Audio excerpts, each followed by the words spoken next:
नमस्कार दोस्तों, आप सभी का स्वागत है हिंदी लर्निंग हब ऑफिशियल में।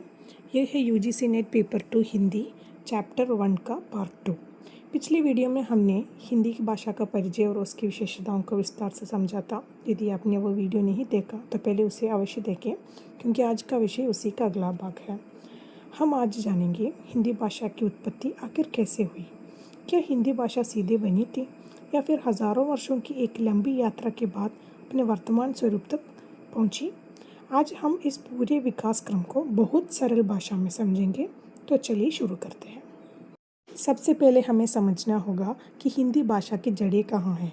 अधिकांश विद्वानों के अनुसार हिंदी भाषा की उत्पत्ति वैदिक संस्कृत से मानी जाती है। वैदिक संस्कृत भाषा का सबसे प्राचीन रूप है। इसी भाषा में चारों वेद, ऋग्वेद, यजुर्वेद, सामवेद और अथर्ववेद की रचना हुई।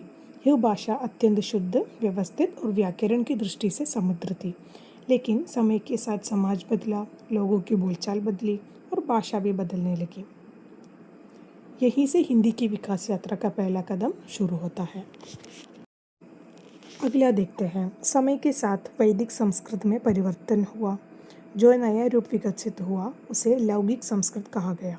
इसी भाषा में महाकाव्य, नाटक, पुराण, स्मृतियाँ और अनेक साहित्यिक ग्रंथ लिखे गए।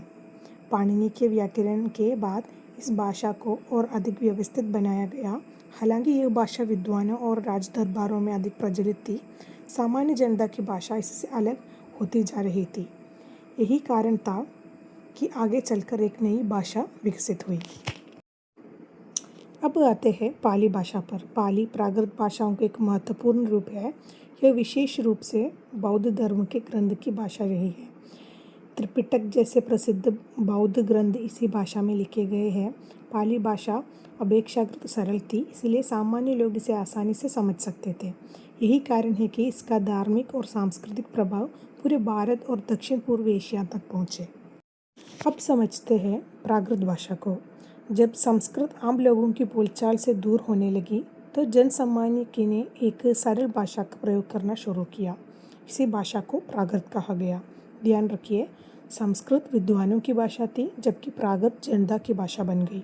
प्राकृत भाषा सरल, सहज और बोलचाल के बहुत करीब थी। इसी कारण यह पूरे भारत में तेज़ी से फैल गई।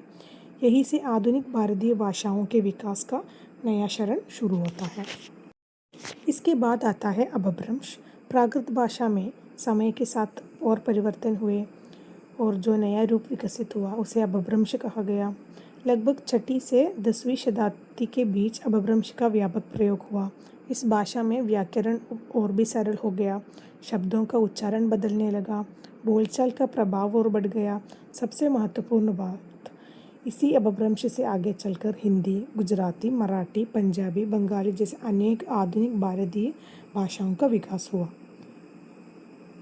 यूजीसी नेट की परीक्षा में यह तथ्य कई बार पूछा जाता है। पूरी यात्रा को एक बार दोहरा लेते हैं। सबसे पहले संस्कृत, फिर वैदिक संस्कृत, इसके बाद लौकिक संस्कृत, फिर प्राकृत, इसके बाद अपभ्रंश और अंत में आधुनिक हिंदी भाषा। यानी हिंदी भाषा एक दिन में नहीं बनी, बल्कि हज़ारों वर्षों के विकास का परिणाम है। इसी विकास क्रम ने हिंदी को आज भारत की सबसे महत्वपूर्ण भाषाओं में स्थान दिलाया है।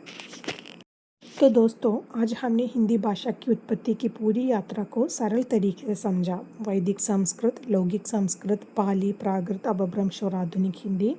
यदि यह वीडियो आपके लिए उपयोगी रहा हो तो इसे अपने दोस्तों के साथ ज़रूर शेयर करें, वीडियो को लाइक करें और यदि अभी तक आपने हिंदी लर्निंग हब ऑफिशियल को सब्सक्राइब नहीं किया है तो अभी सब्सक्राइब करें और बेल आइकन ज़रूर दबाएं। अगले भाग में हम हिंदी भाषा के ऐतिहासिक विकास को विस्तार से समझेंगे, जो यूजीसी नेट परीक्षा के लिए बेहद महत्वपूर्ण है। धन्यवाद, मिलते हैं अगले वीडियो में।